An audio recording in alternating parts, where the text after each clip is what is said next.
In relation to the so-called sustainable island state, you have said in the past that renewable energy, especially geothermal energy, will be the cornerstone of a lot of things that will flow from that. But you have also indicated that you've had discussions with several companies and so forth. However, there is a sense prevailing now that talk is not being translated into real action, or maybe action is not the word, financial support for this project. Do you get a sense that oil producing countries, although saying that they support the idea, may in fact be trying not to facilitate this kind of expansion of renewable energy that might spread, as you just indicated, not just for St. Kitts alone, but throughout the Caribbean? Do you get a sense that they might be walking two sides of the fence? Right. So I know that they have their own personal interest, right? And that is the question. And so what I have observed, though, is that the oil producing countries recognize that the future is in renewable. If they don't transition, they will be left behind. It's either they use the resources now to transition and be the leaders in the transition, or they get left behind. So to a great extent, the pendulum is shifting. It is shifting because climate change is real. It is shifting because countries like ours, we are saying the SIDS that we can't accept this fossil fuel anymore, and it's resonating. And we have seen a transition or a quick progress in the technology when it comes to renewable energy. So the pendulum, on the other side yet, but I can tell you that the pendulum is shifting. And these oil-producing countries are investing heavily in renewables because they want, when it turns or the pendulum reach the other side, that they are still the leaders. So I see more progress now. I can tell you that when it comes to renewables. For example, the generators that we'll be getting, they can also use natural gas. And guess who is helping us to procure those? Saudi Arabia.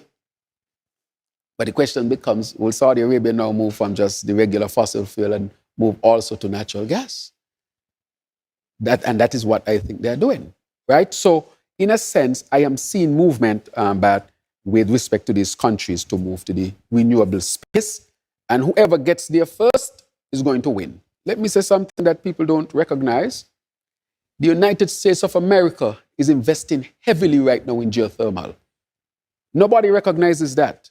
But we're going to wake up one day and recognize that the United States of America is a leading country in geothermal energy. They have already allocated the money for it. This present administration in the United States have invested heavily in geothermal.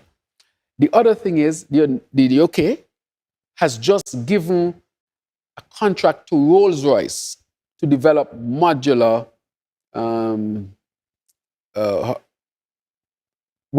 it is based on radioactive material, right? So they are going into the space of using radioactive material to produce energy, these nuclear plants, so to speak, in simple terms.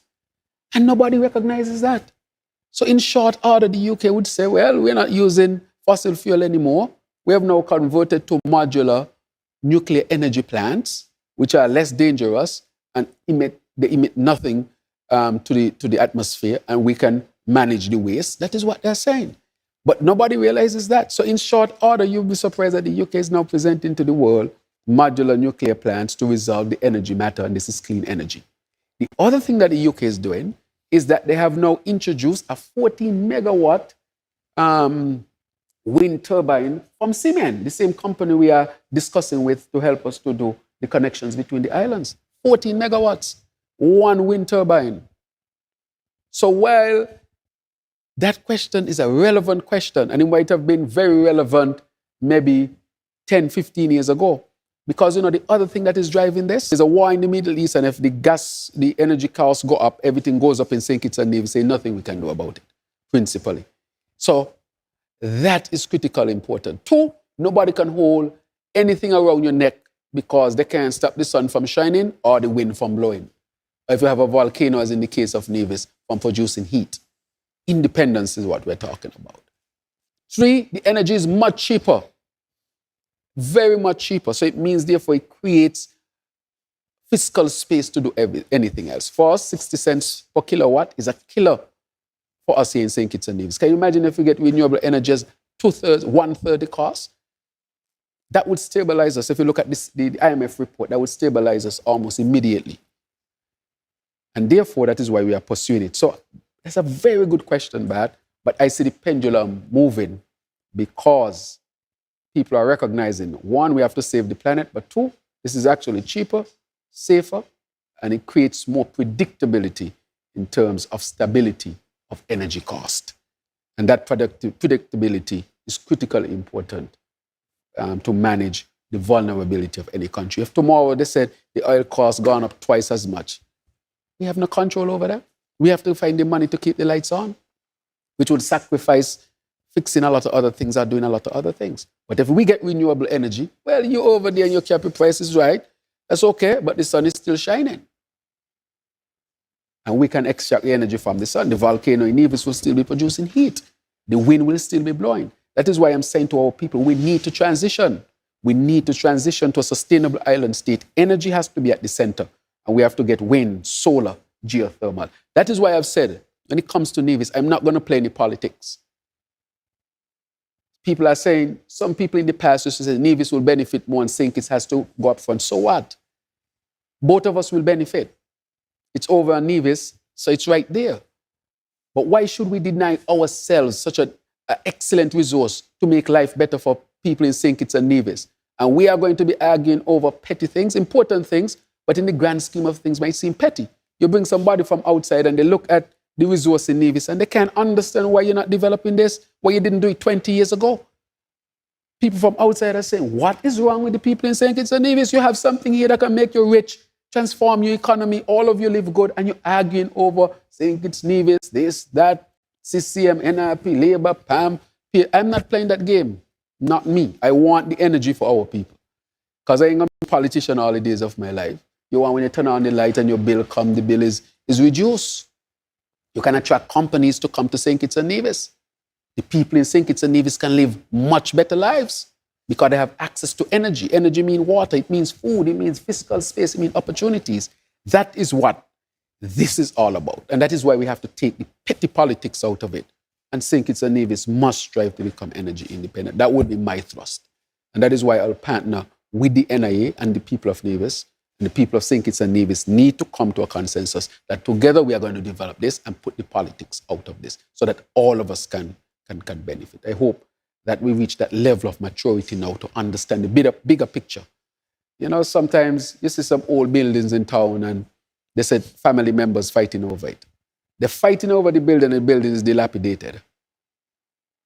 Oh, we can't reach that point that there is so much bickering that we had a resource that can transform all of us and it stays there because we can't reach consensus. And people in the world are asking, why should we come and help you? When you have a resource to help yourself, you can't even help yourself and you're asking us to help you. And you have the resource that God has given to you right there. Each time I talk about it, I get a little emotional about it and I don't hide it because it can't make sense. But I think we have reached the point where we become politically mature enough as a people and as a nation to understand that this makes sense for us. So that is where I stand on that one back.